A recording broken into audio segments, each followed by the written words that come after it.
then kind of roll it, or circular motion, right at the hairline. And that just kind of blends that color in to this line. And it also kind of, what's the word? It just kind of makes the forefront lighter. And so I think there must have been something else on this brush. Let me wipe this off. Because there was a little bit of pink to that when I did that. I'll turn it sideways. I think there may have been a little. Well, no, this looks pretty clean. That was interesting. Is that just my pink head from rubbing? It is. It does look pink. Oh, it is it's a blemish. Y'all, my lips look orange. And I think I went out too far. Older ladies, don't go all the way to the edge of your mouth, because what happens is it starts bleeding out here where these little wrinkles are, the pimento cheese wrinkles. Just what I call it that. And it doesn't look good. It starts collecting there. It looks sad. Really, really sad. Okay, that's really all I need to do, except for underneath the chin. So let's do that. Okay. And the reason you do this is it creates a shadow under your chin. You got to blend this out really well, or it's really noticeable though. And I usually try to get that jowl and that jowl really good. But you do have to blend this really, really good. I'm going to put it right on them. And then I'm going to blend it down. And see how that creates a shadow? Has to be subtle though. Some people, now this is I could do this with a little bit, hold on, I will do that. Hold on. I'm going to get a little bit more diffused brush.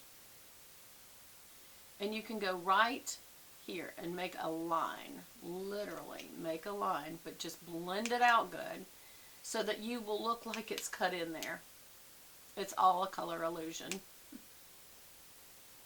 See?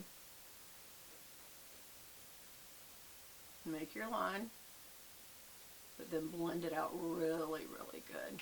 Back and forth, all the way back behind. Back and forth.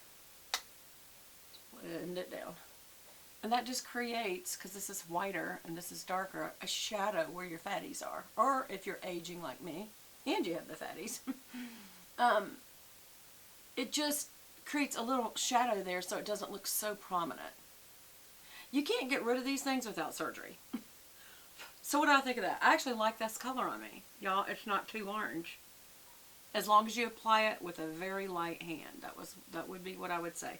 Now, how about this as a transition color? So I'm just going to use a large fluffy brush. This is the F50 from Sigma. And I'm just going to put it right above the crease and right by the nose bone, and then come right above the crease again. Just kind of blend that out. How's that look? I'm going to come down to I'm just going to make it my eyeshadow for the day. Isn't that a nice use of a product? That actually is a good color.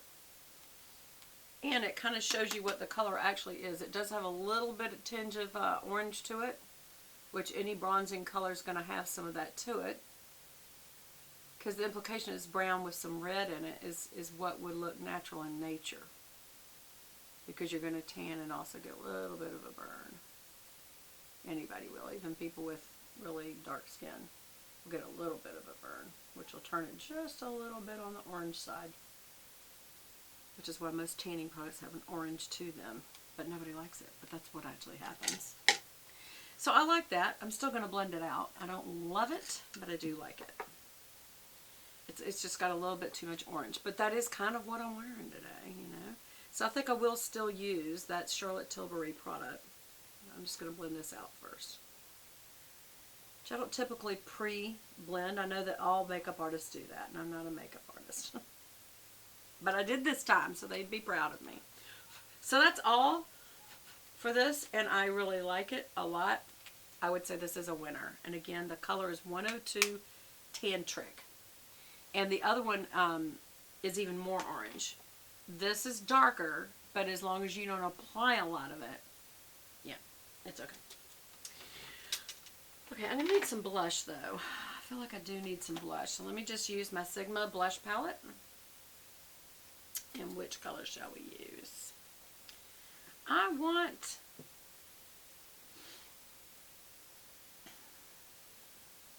just a touch of pink. Just a touch right here. And right on the apple. Right on the apple. And staying right above. And then and the inside of where we've bronzed. Above and inside. Above right here. Don't go down there. Stay up here. You can do the nose bone. And the inside. The dark should be out and it should get pinker or lighter as you come in. And on the ball. I do like to put a little bit of blush on the ball of my chin right there. And out to the jowls. You know what I didn't do? I did not do a bit under my nose. And because I have a more bulbous nose, I do like to do that. Okay? We could do, that's not actually highlighter, so that's all I'm going to do with that. This has highlighter. This is the Sculpt palette. Same company, Sigma Beauty. And I am going to use a touch. Just a touch. We will use my Sigma Small Duo Fiber F55 for this. And I'm going to go into Shine On. Believe it or not, maybe a little bit of popping. Shine On and popping. And really tap that off. And I'm going to come, don't ever get right in the crow's feet because it's highlighter. It's going to highlight. So go right beside that, below it. You can get this cheekbone right there without doing that. A little right there, a little on the nose bone there. I literally, for your nose, would dot the end so you don't get the whole nose. And then right on that nose bone. Right there.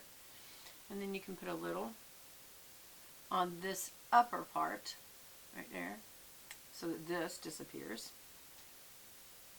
And we're going to again just do right there. Right there at the brow. I think that's enough highlight. Okay.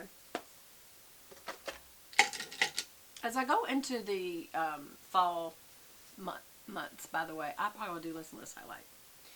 Now, one of the things that I'm going to go ahead and do is this is the Charlotte Tilbury. It's so pretty, the packaging's. You know, it's got the kind of faceted top, which I really do like that. And then behind the facet is sparkle. So this is called Walk of No Shame. It's so funny to me that she changed the name.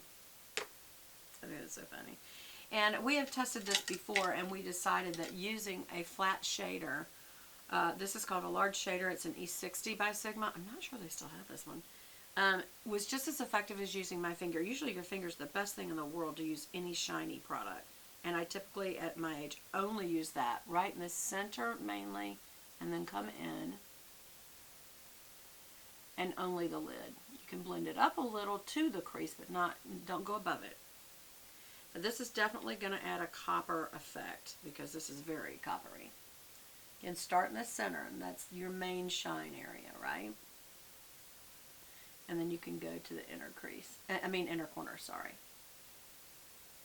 You can blend up just a little into the crease so it's not such a harsh line. And some people love harsh lines. They love that kind of, what's the word? Cut in look. I don't really think that fits for an older person, but you know, if that's your thing and that's what you like, you do it.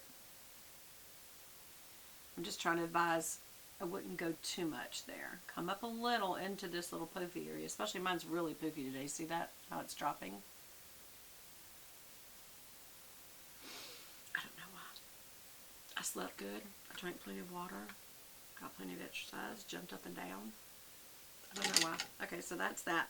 But I'm going to go to her palette, which is also called Walk of No Shame. And I love her palettes. I think her packaging is second to none. Even her brush. This was a Charlotte Tilbury brush I was using. This is her powder and sculpt brush. Again, that crimson and rose gold. It's beautiful. Her packaging is just stunning. And her products have been well tested, and there's lots of really good ingredients in there, and that's why they're more expensive.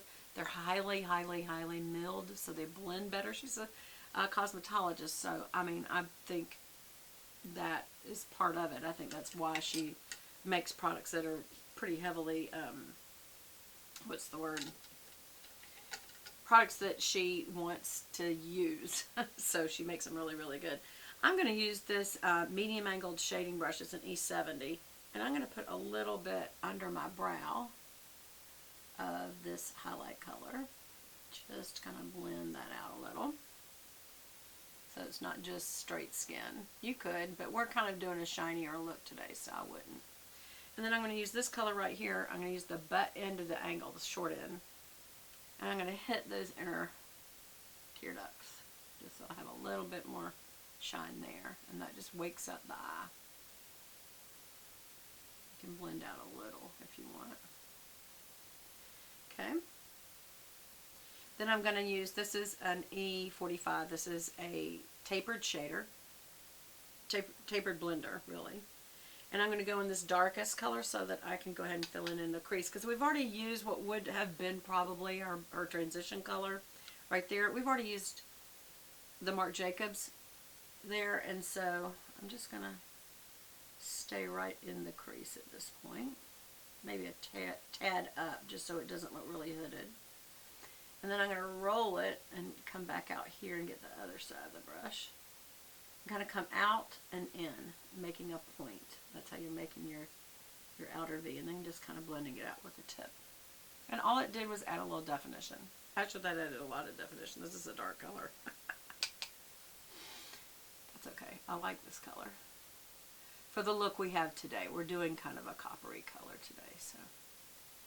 And I'm going to just kind of in almost a messy fashion let that brush come up just a hair into the crease. And then I'm going to twist it out and get my little point going from out here. And then kind of blend it up. Mainly getting that outer